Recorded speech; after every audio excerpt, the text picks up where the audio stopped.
Step into Value Zone. Value Zone. Hypermart. Bhatancheru. Cool tension అక్కర్లేదు. సాయంకాలానికి హైదరాబాద్లో petrol అందుబాటులోకి రాబోతుంది. హైదరాబాద్కు సంబంధించిన పెట్రోల్ ట్యాంకర్ల డ్రైవర్లు కొద్దిసేపటి క్రితమే పోలీసులతో చర్చలు జరిపిన తర్వాత సమ్మెను విరమించారు. ఆల్రెడీ బంకుల్లో ఏదైతే refinery oils HP petrol bunk కావచ్చు, లేకపోతే ఇండియన్ ఆయిల్లో కావచ్చు, ఆల్రెడీ ట్యాంకర్లలో పెట్రోల్ నింపుకున్నారు. వాళ్ళు హైదరాబాద్లోకి ఎంట్రీ ఇస్తున్నారు. ఇప్పుడు ఎక్కడైతే బంకుల్లో నో స్టాక్ బోర్డ్స్ ఉన్నాయో కాసేపట్లో అవన్నీ తొలగిపోతున్నాయి. హైదరాబాద్లోని అన్ని పెట్రోల్ బంకుల్లోకి పెట్రోల్ డీజిల్ రాబోతున్నాయి. టెన్షన్ అక్కర్లేదు. నిజానికి ఉదయం నుంచే పెట్రోల్ బంకు ట్యాంకర్ల డ్రైవర్లు ఆందోళన దిగారు. న్యాయ చట్టంలో కొత్తగా తీసుకొచ్చిన మార్పులతో లారీ డ్రైవర్లంతా తీవ్ర ఆగ్రహంతో ఉన్నారు కేంద్రం పైన. ఆ చట్టంలో తీసుకొచ్చిన మార్పుల్ని తొలగించాలని చెప్పేసి ఆవేదనతో ఉన్నారు. ఏంటి అంటే హిట్ అండ్ రన్, ఏదైతే గుద్దేసి రోడ్డు పైన ఏదైనా యాక్సిడెంట్ చేసి హిట్ అండ్ రన్ చేసి అక్కడ నుంచి డ్రైవర్ ఎవరైనా పారిపోతే ఆ పారిపోయిన డ్రైవర్కి 10 ఏళ్ల పాటు జైలు శిక్ష, దాంతోపాటు 7 లక్షల రూపాయల జరిమానా కూడా విధించాలని చెప్పేసి కొత్తగా తీసుకొచ్చిన చట్టంలో మార్పులు తెచ్చారు. ఈ చట్టాన్ని తీవ్రంగా వ్యతిరేకిస్తున్నారు లారీ డ్రైవర్లు. ఎందుకంటే ముఖ్యంగా ఎక్కువగా ఈ రోడ్ యాక్సిడెంట్లు జరిగేవి లారీ డ్రైవర్లకు. అయితే ఇదే అంశం పైన పెట్రోల్ బంకుల ట్యాంకర్ల డ్రైవర్లు ఆందోళనకు దిగారు. దీంతో హైదరాబాద్ లాంటి మహానగరాలని దేశంలో దేశవ్యాప్తంగా ఉన్న అన్ని మహానగరాల్లో పెట్రోల్ డీజిల్ సరఫరా నిలిచిపోయింది. ఉదయం నుంచి అనేక బంకుల్లో నో స్టాక్ బోర్డులు ఏర్పడ్డాయి. దీంతో చాలామంది వాహనదారులు ఇప్పుడు ఈ పరిస్థితుల్లో ఇప్పుడున్న స్థితిలో చాలా చోట్ల పెట్రోల్ బంకుల్లో జనాలు భారీ ఎత్తున కనిపిస్తున్నారు. వందలాది మంది క్యూ లైన్లో నిల్చొని ఉన్నారు.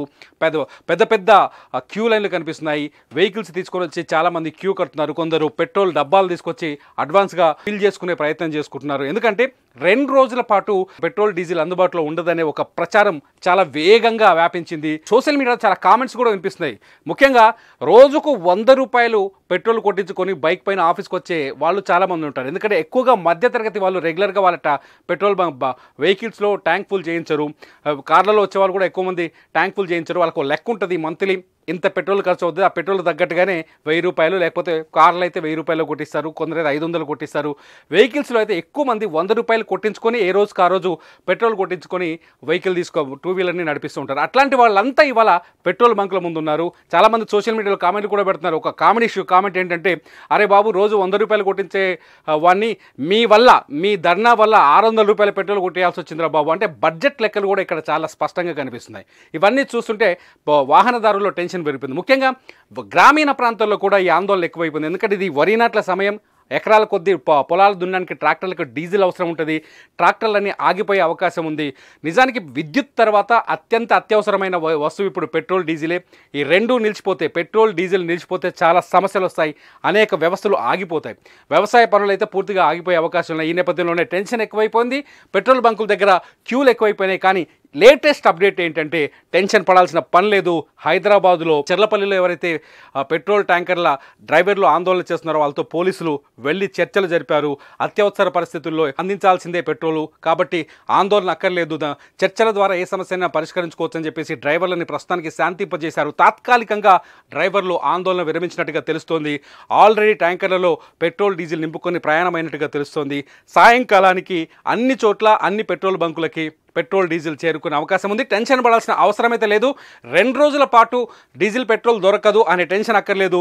ఆల్రెడీ పెట్రోల్ బంకులో కూడా కొన్ని రూల్స్ ఉన్నాయి. ప్రతి బంకులో ఏదైతే కెపాసిటీ ఉంటుందో కెపాసిటీలో 30% ఆయిల్ని నిల్వ ఉంచాలి. అంటే పెట్రోల్గా ఒక 1000 లీటర్ల ట్యాంక్ ఉందనుకోండి పెట్రోల్ బంకులో, అందులో 300 లీటర్ల పెట్రోల్ని 300 లీటర్ల డీజిల్ని వాళ్ళ దగ్గర నిల్వ ఉంచుకోవాలి. కొన్ని బంకులు ఈ పద్ధతుల్ని పాటించట్లేదు, ఈ నిబంధనల్ని. చాలా చోట్ల అనేక బంకులు ఈ నిబంధనలు పాటిస్తున్నాయి. కాబట్టి ఈ 2 రోజులకైతే బేసిక్గానే ఎటువంటి అవసరం లేదు.